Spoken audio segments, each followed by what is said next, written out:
A'udzu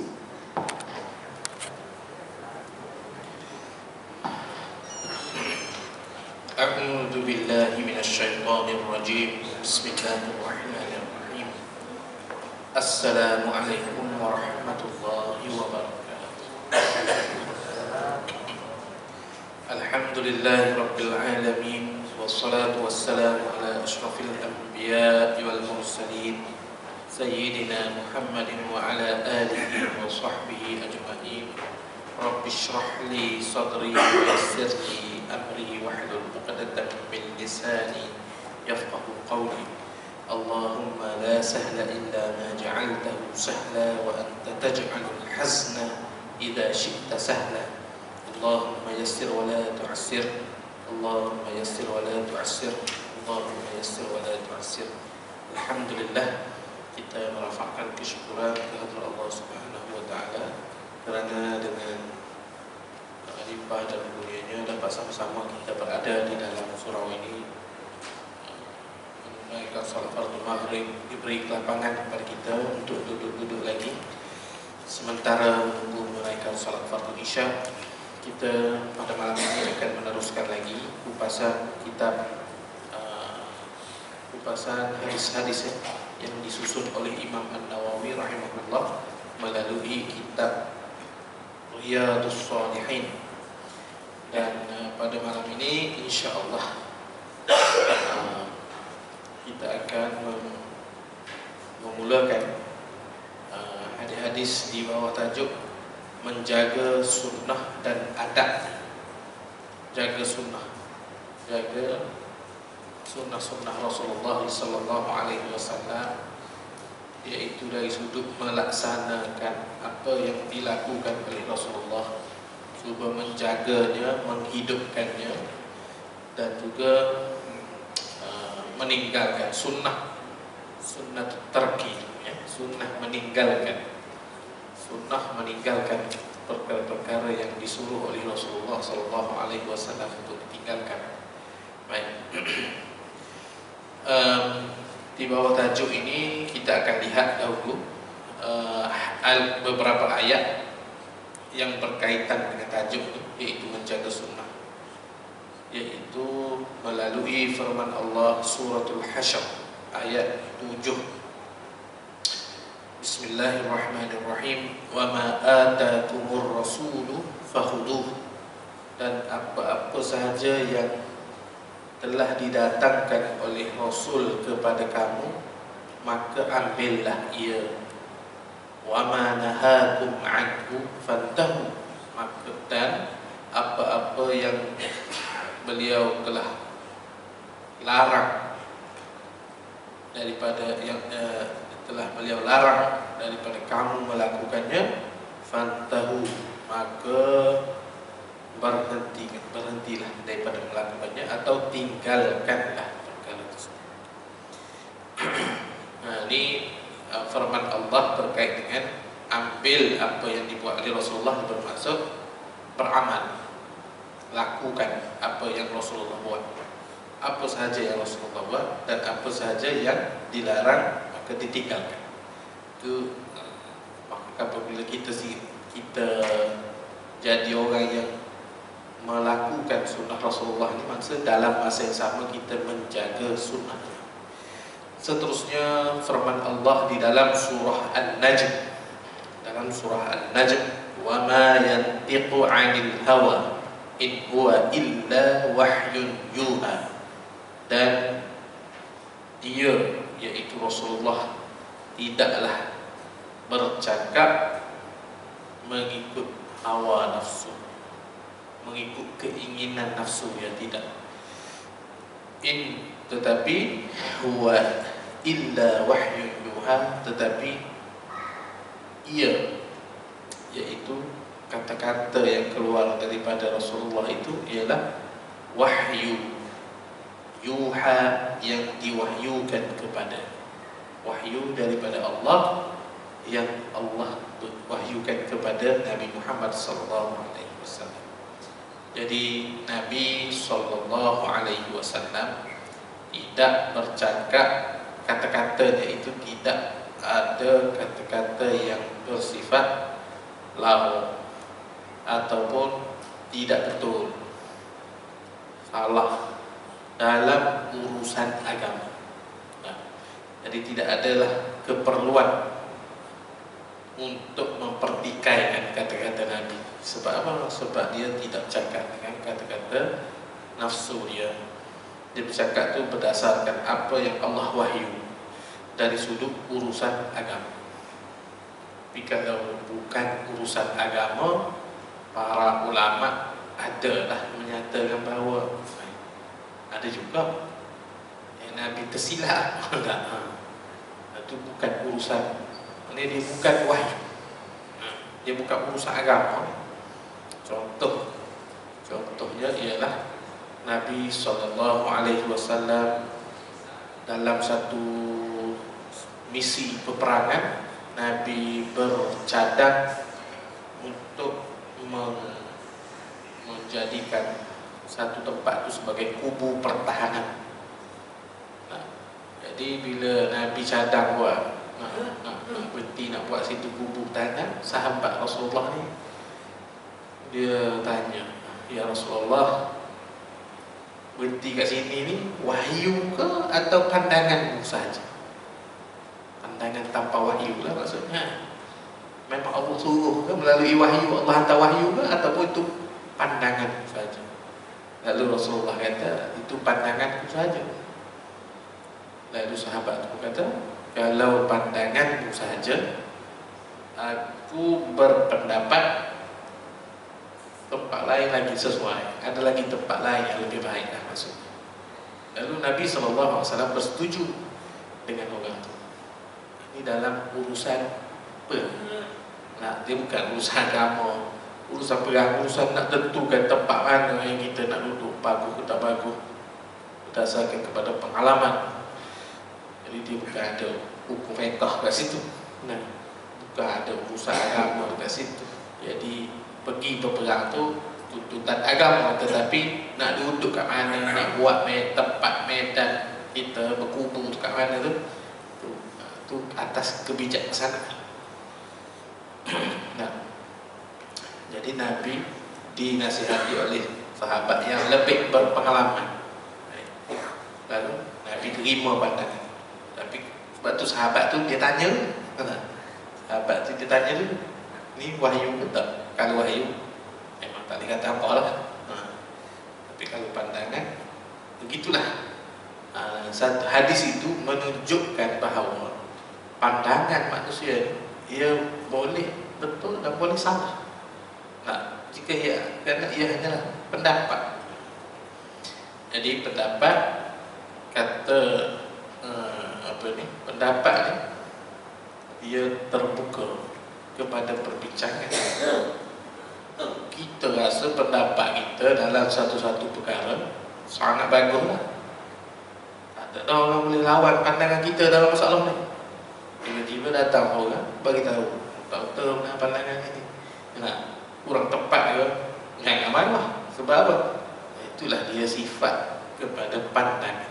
Ya, kita nampak bagus, orang lain nampak lain. Orang nampak tak bagus, orang nampak tak tepat. Orang lain dari sisi manusia memandang ni banyak. Jadi ini salah satu daripada perkara. Tapi dalam urusan agama, dalam urusan ibadat, kalau urusan yang Nabi bercakap dengan ada dasar wahyu, tak bolehlah ada orang datang nak pertikaikan. Baik. Kemudian terdapat lagi firman Allah di dalam surah Ali Imran. Firman Allah, "Qul in kuntum tuhibbunallah." Katakanlah wahai Muhammad. Katakan apa? Kata kepada pengikutmu, kepada orang Islam semua. Kata, sekiranya kamu semua mencintai Allah, fattabi'uni, maka ikutilah aku, turutlah aku. Allah suruh Nabi Muhammad bagi tahu kepada penganut atau pengikut-pengikutnya Kiranya kamu cinta kepada Allah, kamu kena ikut aku. Kena ikut aku tu maksudnya kena ikut Nabi sallallahu alaihi wasallam. Dengan maksud buat apa yang Nabi buat, yang Nabi tak buat, kita tak buat. Yuhibbukumullah, nescaya Allah akan cinta kepada kamu. Wa yaghfir lakum dzunubakum, dan Dia akan mengampunkan, Allah akan mengampunkan bagi kamu dosa-dosa kamu. Baik. Jadi fattabi'u, ikut Nabi. Ikut Nabi ni apa maksudnya? Mengikut syariat yang dibawa oleh Nabi sallallahu alaihi wasallam. Syariat maksudnya perundangan, peraturan-peraturan cara beribadah yang telah dibawa oleh Nabi, yang diambil daripada wahyu Allah Subhanahu wa taala. Ikut. Hak dia kata hak ni jadi ibadat, buat. Contoh, ataupun dia tak kata hak ni jadi ibadat, Nabi buat, maknanya kita buat. Ada yang Nabi tak buat, kita saya nak buat. Lebih baik tak payah. Sebab apa? Nabi pun tak buat. Kita kata kita nak lebih daripada tu, tak juga. Sebab apa? Kalau lebih daripada tu, Nabi mesti dia akan buat. Lebih mesti Nabi akan buat. Kenapa Nabi tak buat benda ni? Kita rasa bagus sangat kalau buat. Contohnya satu-satu perkara, tak ada dalam syariat, tak ada dalam hadis. Kalau ada kan bagus. Benda ni ibadat dengan cara begini. Kita rasa sangat bagus, menarik sekali kalau ada. Sayang cari dalam hadis tak ada. Nak buat ke tak buat? Kita kata ikut Nabi. Itu je prinsip dia mudah. Nabi tak buat, tak apa, tak akan jadi bagus. Sesuatu perkara yang Nabi tak buat, kita buat, dia tak akan jadi lebih baik. Senang cerita gitu je, mudah. Baik, jadi itu kata kunci dalam menjaga sunnah Rasulullah sallallahu alaihi wasallam. Nabi suruh umat Islam ikut Nabi. Dengan ikut Nabi, apa implikasinya? Yuhibbukumullah, Allah akan cinta kepada kamu. Allah akan cinta kepada kamu, satu, wa yaghfir lakum, dan Dia akan mengampuni dosa kamu. Baik. Kemudian ayat yang keempat, ayat yang terkait dengan tajuk kita ni, menjaga sunnah Rasulullah. Allah berfirman di dalam surah Al-Ahzab ayat 21, laqad kana lakum fi rasulillahi uswatun hasanah. Sesungguhnya telah ada pada diri Rasulullah sallallahu alaihi wasallam itu teladan yang baik bagi umat Islam. Contoh teladan yang baik ada pada diri Rasulullah sallallahu alaihi wasallam. Liman kana yarjullah, bagi orang-orang yang mengharap rahmat Allah, wal yaumal akhir, dan orang yang mengharapkan pertemuan dengan Allah di hari kiamat. Maknanya bagi orang yang beriman kepada Allah, bagi orang yang beriman, percaya hari akhirat itu pasti berlaku, urusan akhirat itu ada, percaya hari kiamat, percaya akan balasan, ambillah apa yang ada pada Rasulullah, pengajaran ataupun tingkah laku yang telah dilakukan oleh Rasulullah. Ini ayat-ayat Al-Quran ini semua ni adalah untuk mengukuhkan satu dakwaan bahawa Nabi SAW adalah ikutan kepada umat Islam.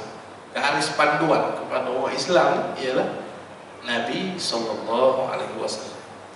Melalui kita dapat dari mana? Melalui hadis-hadis Rasulullah lah kita akan yang dapat tu. Nah, baik. Banyak, ada beberapa ayat lagi, tetapi kita cukup dengan kadar itu untuk kita lihat pada hadis-hadis pula yang berkait dengan menjaga sunnah dan adab-adab. Baik.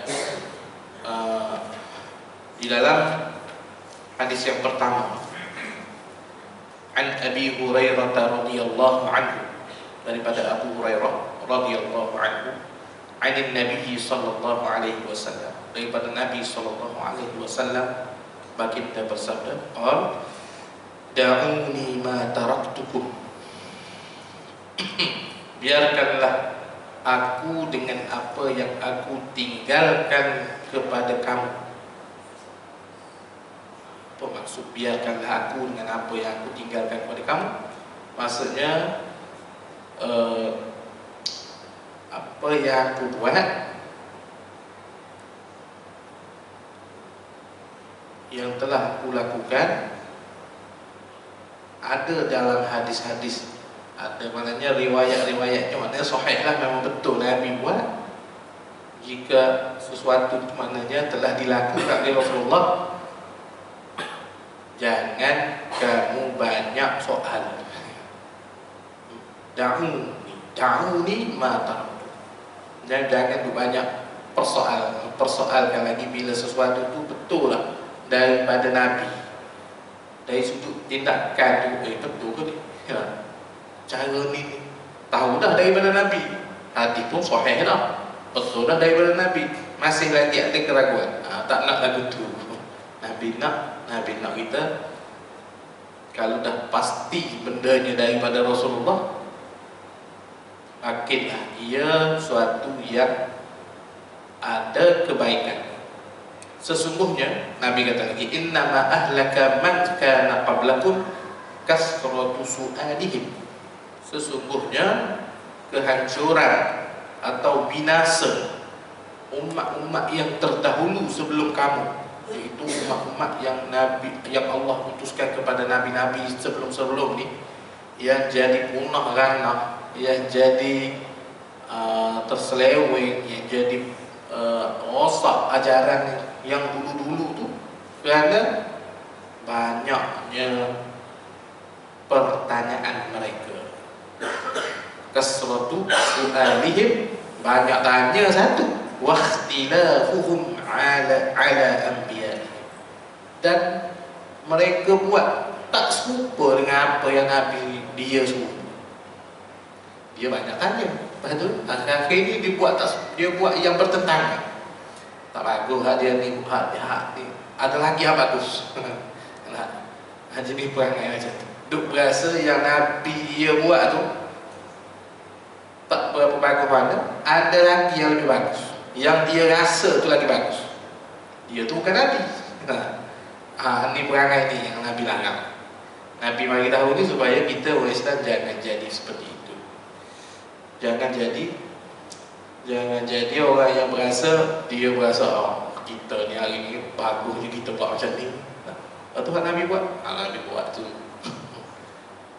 tak kata tak elok, tapi apa kita ni rasa kita buat ni rasa bagus lagi, atau tu tak kata tapi dia terasa yang kita ni lagi bagus. Lalu kita tinggal Nabi buat, kita beramal dengan apa yang kita rasa bagus itu. Maka yang ni banyak, ini perangai atau tingkah laku yang telah berlaku kepada umat yang terdahulu, sehingga menyebabkan rosak, sehingga ajaran itu boleh jadi sampai terseleweng.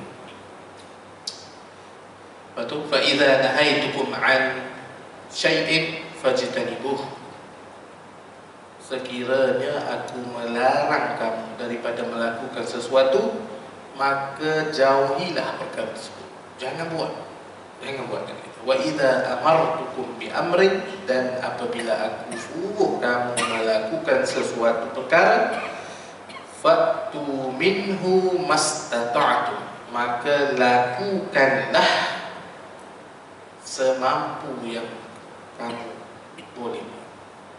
Fa'tu minhu mastata'tum, sekiranya aku suruh kamu melakukan sesuatu, buat mengikut kemampuan kamu. Maknanya kalau tak mampu nak ikut, tak mampu kerana tak berdaya nak buat sebagaimana yang disuruh, buatlah sekadar yang mampu sudah. Sekadar yang mampu. daripada perkara-perkara yang Nabi SAW buat. Sebagaimana yang daripada apa-apa yang Nabi galakkan buat ataupun yang Nabi buat. Nabi buat satu benda, kita nak tiru juga sehingga tidak mampu, maka sehingga memberi kesan yang buruk. Contohnya kita kata terdapat hadis Nabi sembahyang sampai bengkok kaki. Sembahyang seorang ni, sembahyang malam-malam, kita pun nak tiru juga lah. Itu bengkok kaki kita lah, bengkok semua lah. Macam tu sembahyang malam-malam lambatnya. Tapi esok pergi kerja jadi pukul 11 sampai di tempat kerja. Mana? Ni maknanya tak mampu. Yang kena buat. Sebab apa? Esok awak kerja. Bekerja. Tambah pula bekerja dengan orang. Kita ada majikan. Jadi prestasi kerja kita dapat gaji, tapi kita tak mampu bekerja dengan sebaiknya kerana kita telah melakukan di luar kemampuan kita dalam beribadah. Contoh. Jadi buat setakat kita boleh. Perintah supaya melakukan ibadah tu, contohnya dalam bab ibadah, memang Nabi suruh beribadah. Nabi tunjukkan ke banyaknya ibadat Rasulullah, banyak ibadat Nabi juga.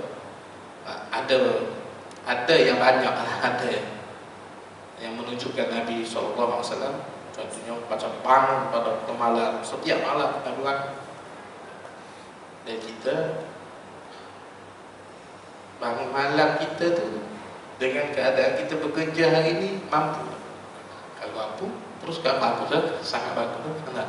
Tapi kalau tak mampu, menyebabkan kita jadi tak boleh nak cari rezeki pula, apa itu, terabai tindakan, terabai pula rentetan daripada itu, akan terabai pula anak dan sebagainya. Maka jangan buat yang setakat mampu. Baik, itu dalam perkara-perkara yang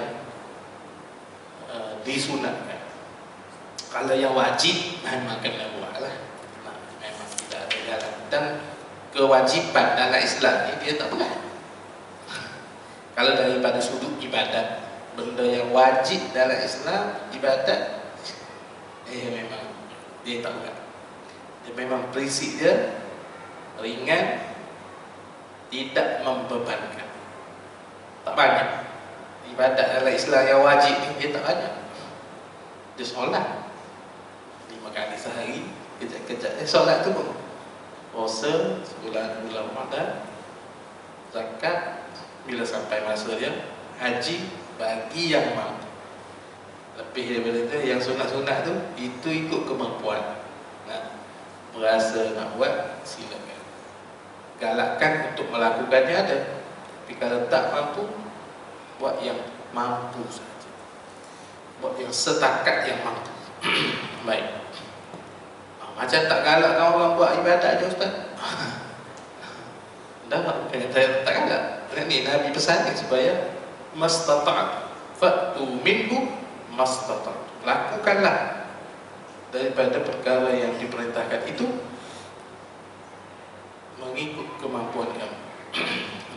Jadi Islam dia suruh kita beribadah, tetapi dalam masa yang sama dia melihat kemampuan, kerana kemampuan manusia ini berbeza.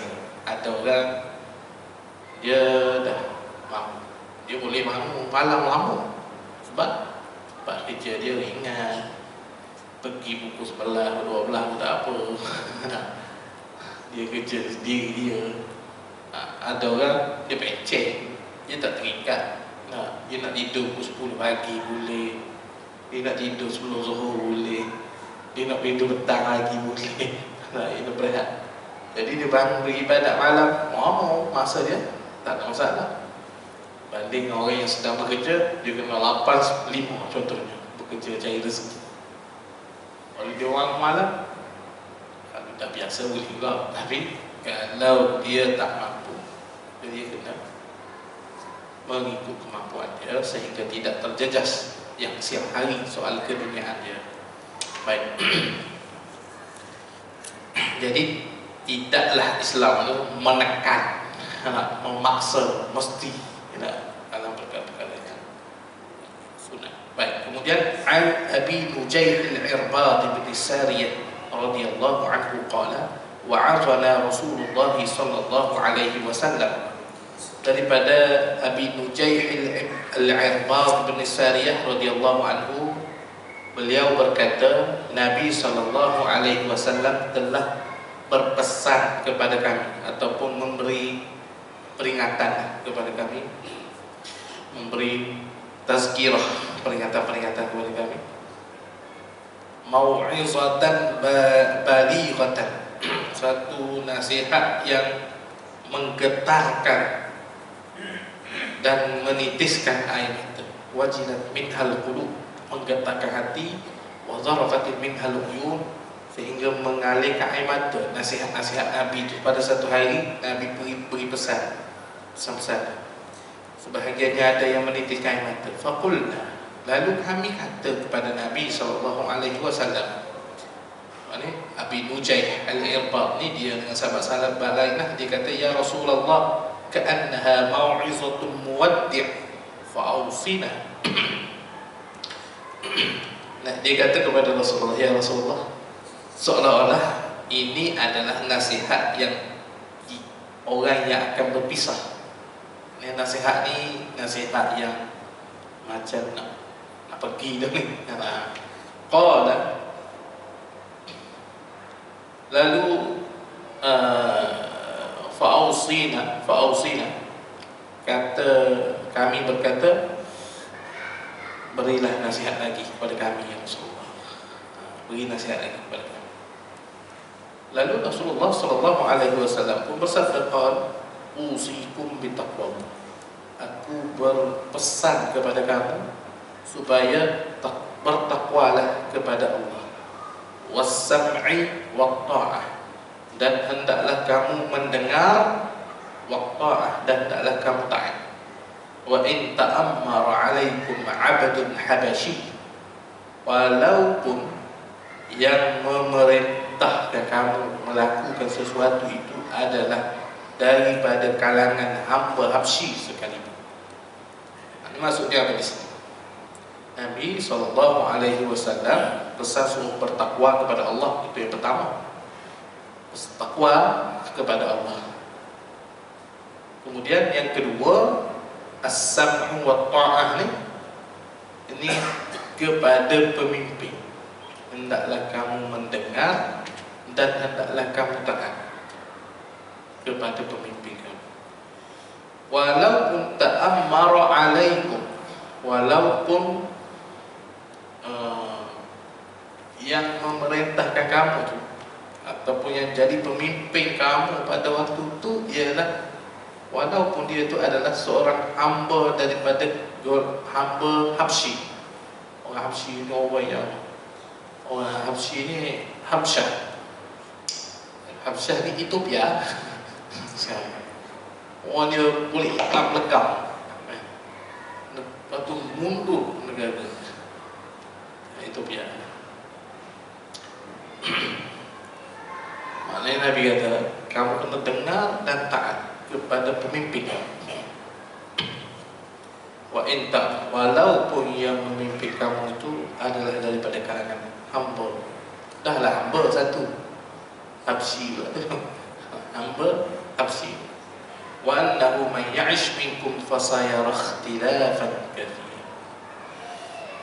Dan wa annahu, dan sesungguhnya sesiapa yang hidup di kalangan kamu, maknanya hidup akan datang masanya panjang suatu hari nanti lah. Nabi kata man ya'ish minkum, sesiapa yang hidup suatu hari nanti di kalangan kamu, fasayara ikhtilafan katsiran, maka dia akan melihat pertentangan yang sangat banyak berlaku di kalangan manusia. Perbezaan, pertentangan. Orang ni cakap macam ni, orang ni mari balas macam ni. Enggak. Orang buat benda ni, hak ni kata malah kata benda ni tak bagus. Orang buat benda ni, hak ni bagi balas kata tak bagus. Tu berbalah saja kerja dia. Akan datang, Nabi kata akan datang. Man ya'ish minkum, satu hari pada masa akan datang. Ini salah satu daripada mukjizat yang Allah berikan kepada Nabi. Bercakap sesuatu yang akan datang, tak berlaku lagi zaman dia, tapi akan datang. Nabi berkata akan berlaku macam ni. Fasayarah ikhtilafan katsir. Dan ini hanya berlaku kepada Nabi. Ini bagi mukjizat. Mukjizat ini sesuatu yang manusia tidak mampu nak buat. Ia diberi oleh Allah kepada Nabi-Nya, sesuatu yang tidak dapat dilakukan, tidak dapat dipelajari, tidak dapat nak dibuat-buat, tak boleh. Allah bagi maklumat, Nabi pun cakap. Ini mukjizat dan maklumat tu betul. Ada orang ni dia nak kira juga, lalu dia buat kata pada satu hari nanti, pada tahun sekian-sekian kiamat akan berlaku. Dia main teka gitu ya. Dia nak supaya orang nanti kalau berlaku, oh patutlah dulu dia dah cakap, dia ni hebat. Oh dia dah kata lama dah. Dia main teka je, kalau kena dapat nama, kalau tak kena, tak apa, dia akan bagi kali kot lain pula. Ada orang yang macam tu, kena beringat. Oh, kata-kata yang melibatkan masa depan ni, kita kena percaya yang Nabi kata. Senang. Dia punya prinsip dia. Sesuatu yang melibatkan masa akan datang.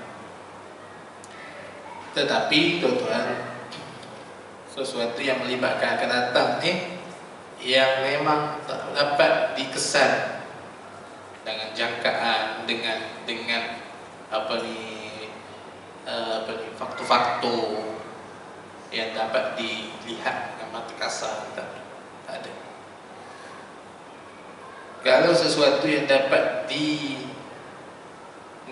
dengan ada faktor-faktor dia, sebab musabab, yang tu kita boleh terima. Contohnya ramalan hujan. Dijangka Malaysia akan hujan, di Pantai Timur akan hujan pada berapa hari bulan, dengan lebat contohnya. Yang tu kita kata ada kemungkinan besar akan berlaku. Kemungkinan. Sebab apa? Oh, yang tu boleh pula percaya. Memang yang jadi macam tu boleh percaya kerana dia andaian itu dibuat berdasarkan kepada faktor-faktor angin, faktor adalah yang boleh tengok pergerakan angin, pergerakan udara, kepanasan udara situ sini kan, bahagian meteorologi. Itu pun dia tak jamin 100%. Dia tak jamin, sebab ada waktu-waktunya dia pusing lain. Dia pusing. Angin tu dia jadi berputar ke arah lain. Dia jangka mari ke sini tengok-tengok, sebenarnya dia pusing pergi ke arah lain. Tapi dia menjangkakan berdasarkan kepada apa yang berlaku kepada angin. Itu tak apa. Ni tak ada sesuatu jangkaan yang hanya dibuat secara membuta tuli. Itu tak. Macam perubatan pun sama kan, dijangka. Orang ni penyakit dia kanser, tahap dia gini. Doktor kata jangkaan dia boleh hidup dalam 3 bulan contoh. Jangan marah ke doktor. Apa doktor ni boleh tahu nyawa orang mati hidup semua. Dia pun kata tu, takkanlah dia nak kata satu persatu pula. Dia beritahu tu berdasarkan ilmu. Sebab ada benda yang ada dalam darah orang tu, mengikut kadar yang dia tahu. Kalau ada dalam darah manusia ni macam ni keadaan dia, manusia tak boleh hidup. Kalau pertumbuhan satu hari dia banyak ni, maknanya ada berapa hari lagi yang menyebabkan dia jadi tak boleh hidup. Itu dia. Dia bukan kata dia nak kacau. Oh, pandai-pandai nyawa orang, Allah tentukan bukan kamu lah. Dia nak bagi tahu supaya orang tu bersiap sedia, keluarga supaya dia boleh terima keadaan itu. Itu tujuannya. Banyak juga saya dengar orang duduk marah doktor cakap mengikut kajian ilmu itu. Tak bukan dia kaji itu, dia jangka tu saja-saja, tetapi dengan ada faktor yang menyebabkan. Saya kata tak salah jangkaan itu kerana dia ada. Kalau kita tanya sebab dia, sebab apa doktor kata 3 bulan? Kenapa doktor tak kata 6 bulan? Dia ada faktor dia. Dari saya tak sebut dari mana, saya bukan ilmu saya. Dalaman dalam darah seorang tu ke dalam apa-apalah. Macam bila kita tengok orang nazak, oksigen orang ni dah apa dia, heartbeat kan dia bagi kan, dah menurun. Makin hari kita turun, dia pun kira lah daripada contohnya dia buat pemerhatian selama 5 hari, orang ni turun sehari semuanya. Maknanya kalau berlaku penurunan berterusan beberapa hari lagi, udara yang oksigen yang ada dalam darah dia tak sampai 40%. Macam mana? Logik akalnya 40% contohnya tak boleh hidup manusia, otak tak sampai oksigen. Bila tak sampai oksigen tak boleh hidup contohnya. Saya nombor-nombor tu saya reka je lah, yang contoh je lah saja. Supaya nak beritahunya ialah andaian itu ada asas dia. Tak salah andaian yang ada asas. Yang tak ada asas, itu yang Islam tolak. Kita tak duduk saja-saja gitu. Aku rasa umur kamu mati dalam seminggu ni. Kenapa? Saja puasa je. Mana boleh? Itu tak boleh.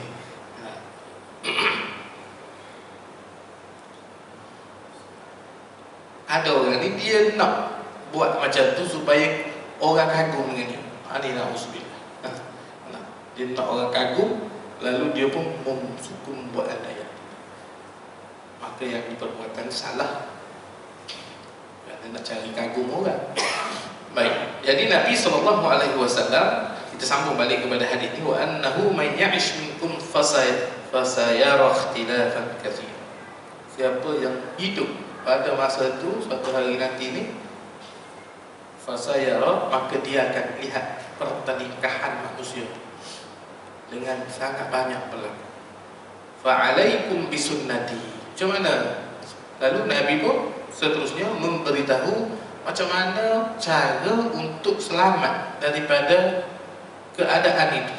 Keadaan orang duduk bertelagah, orang tak setuju dengan orang lain, orang ni kalau orang ada keluar pendapat, ni mari hentak, orang ni buat sesuatu, ni mari hentak.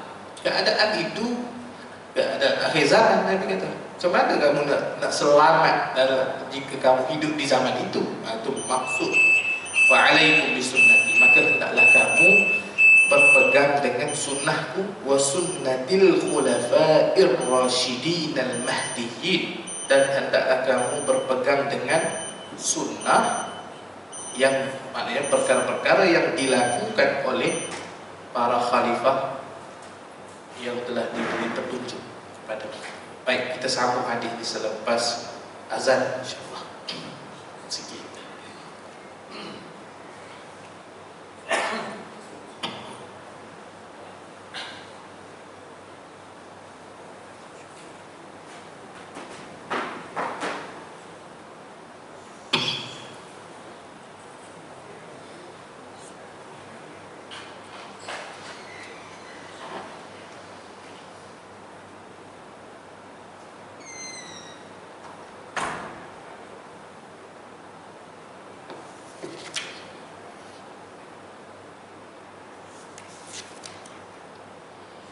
Allahu Akbar, Allahu Akbar, Allahu Akbar, Allahu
حي على الفلاح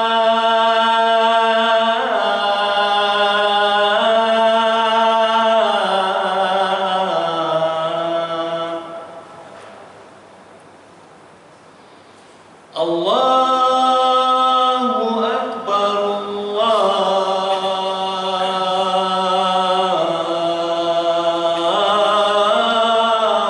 أكبر لا إله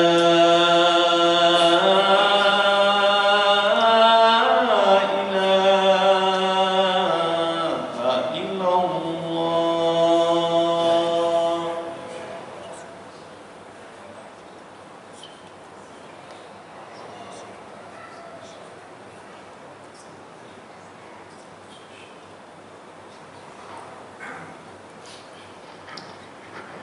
Baiklah tuan-tuan dan puan-puan yang dirahmati Allah, kita sambung sekadar untuk tamatkan hadis ini sikit saja lagi.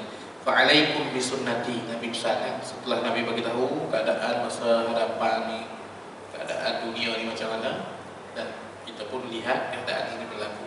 Maka Nabi bagi tahu kepada umat Islam kaedah nak keluar daripada masalah yang akan yang manusia hadapi pada zaman itu, pada zaman kita ni lah, dalam kekalitan manusia. Apa dia? Fa'alaikum bisunnati, maka hendaklah kamu berpegang dengan sunnahku. Selain itu, wa sunnatil khulafa'ir rasyidin. Khulafa'ir rasyidin, sunnah khulafa'ir rasyidin maknanya sesuatu yang juga dilakukan oleh para khalifah. Khulafa'ir rasyidin, khalifah-khalifah yang empat, yaitu Abu Bakar, Umar, Uthman, Ali. Khulafa'ur Rasyidin, Al-Mahdiyyin, Nabi kata mereka mendapat petunjuk. Melihat tindakan-tindakan yang dibuat oleh mereka, keputusan-keputusan yang dibuat oleh mereka, kalau tak ada dalam sunnah Rasulullah dan ada dalam tindakan-tindakan, perbuatan-perbuatan mereka, juga boleh digunakan. Keputusan-keputusan, cara membuat keputusan yang dilakukan oleh mereka menjadi pedoman kepada umat Islam. Jadi Nabi kata sunnahku dan juga apa yang dilakukan oleh para khulafa' rasyidin. Kemudian Nabi nambah lagi, "Addu 'alaiha bin nawajiz." Pegang teguhlah kamu dengannya, yaitu dengan sunnah Rasulullah dan dengan apa yang telah dilakukan oleh para khulafa' rasyidin. Ikut cara itu, pegang dengannya itu seperti kamu menggigit dengan gigi taring kamu. Nawajiz ni seolah-olah Nabi nak beritahu kuatnya berpegang teguh tu, seumpama orang menggigit sesuatu, gigit tu tak nak bagi tercabuknya, sungguh-sungguh tu macam gigit dengan gigi taring kita ni lah. Ini gagah. Maknanya supaya umat Islam jangan tinggal sunnah Rasulullah, jangan tinggal sunnah khulafa'ir rasyidin, jangan tinggal, yang peganglah sungguh-sungguh. Wa iyyakum, dan Nabi bagi tahu lagi satu lagi kaedah, masih lagi dalam hadis yang sama ni, penutupnya Nabi kata wa iyyakum, dan wa muhdatsatil, dan berwaspadalah kamu dengan memperbaharui urusan-urusan agama. Muhdatsatil, jangan kamu reka benda baru, maksudnya dalam urusan ibadat. Nabi pesan kepada umat Islam, wa iyyakum, jangan kamu mereka muhdatsat, mereka cipta perkara ibadat. Fa inna kulla bid'atin dhalalah, kerana setiap yang baru dalam urusan ibadah yang baru yang direka-reka adalah sesat. Kata kunci dia perkara ibadat. Dalam perkara yang tidak ibadat, manusia nak reka apa-apa pun reka ni lah. Dalam perkara yang melibatkan urusan kehidupan, dulu pakai duit, dulu pakai emas zaman dulu kan, sebagai tukaran mata wang zaman sekarang. Lepas tu tukar jadi guna mata wang kertas. Lepas tu sekarang guna kripto, orang guna lagi duit digital. Itu urusan dunia. Apa nak reka gitar mana pun ikut lah, bawa urusan dunia. Dulu orang naik unta, kereta, lepas tu orang ada ada basikal, lepas tu ada naik kereta dulu pakai minyak, sekarang naik pakai elektrik dah. Oh, bertukar-tukar. Apa itu urusan dunia. Pulang pada awak nak buat macam mana. Nah, selagi semakin boleh buat lah. Itu urusan dunia. Allah tak larang langsung itu. Tetapi yang dilarang ialah memperbaharui urusan-urusan agama, urusan-urusan ibadah. Sebab apa ni Nabi larang ini? Kerana supaya nak memastikan agama ini berada di atas, berada dalam keaslian. Sebab ibadat ni dia tonggak kepada kehidupan manusia. Jadi kalau urusan agama ni ditukar-tukar, boleh ditambah-tambah, boleh olah-olah mengikut sesuka hati manusia, maka hilanglah keaslian agama. Hilanglah keaslian agama. Kalau boleh ditambah, contohnya kan, halus mayang boleh ditambah, mungkin zaman kita jadi berapa belah rakaat tahu dah. Ataupun hanya setengah rakaat je tinggal. Orang pakai muamal lah. Orang zaman sekarang makan malam lah, ke dari makin kita kurang sikit. Sebab apa? Sesuai dengan zaman. Contohnya lah kan. Tapi oleh kerana tak boleh tu, tak boleh nak tukar, tak boleh nak adjust, tak boleh nak tambah, dia kena macam tu lah. Maka dia kekal macam tu sampai ke zaman kita. Supaya agama ni, pesan Nabi ni supaya agama ni akan dalam keadaan kekal begitu dan tidak hilang keaslian. Agama-agama yang ajaran-ajaran yang diturunkan oleh para nabi yang sebelum Nabi Muhammad sallallahu alaihi wasallam, semua musnah ni bukan silap para nabi tu. Nabi yang menyampaikan tu betul lah. Cuma setelah zaman berlalu, nabi-nabi itu dah para nabi yang menyampaikan itu dah meninggal, dah wafat lah. Pengikutnya tu, para pengikutnya itu selepas 10 tahun, 20 tahun, 30 tahun, 40 tahun, 100 tahun, 200 tahun, makin lama makin mereka tambah agama yang dia dulu ajar asal dia sikit je, lepas tu dia upgrade, lama-lama dia dihilang. Tak tahu dah yang mana yang ori dia. Itu masalah dia. Kalau akhirnya bila dah total rosak betul lah, tak tahu mana dah manusia, tak tahu, Allah tahu yang mana satu kan. Tapi manusia sudah hilang pedoman dia, dah tak tahu dia nak ambil yang mana satu, yang mana yang betul. Maka Allah turunkan kitab yang baru. Begitulah seterusnya sampai yang terakhir, yang Al-Quran ni, yang Nabi Muhammad SAW Allah janjikan supaya ia kekal, tapi mestilah umat Islam menjaga sunnah itu dengan baik dan tidak menokok tambah. Baik, itulah yang dimaksudkan oleh hadis ini. Kita jaga sunnah Rasulullah SAW dari sudut tidak melakukan sebarang penambahan mengikut cita rasa itu.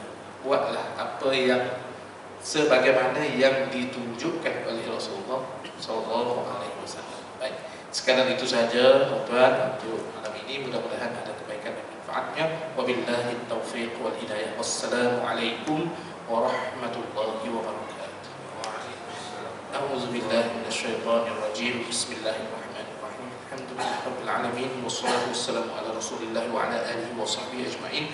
Allahumma ghnina bil ilmi wa zayyinna bil hilmi wa akrimna bit taqwa wa jammilna bil afiyah. Rabbana atina fid dunya hasanah wa fil akhirati hasanah wa qina adzaban nar. Walhamdulillahi Rabbil Alamin.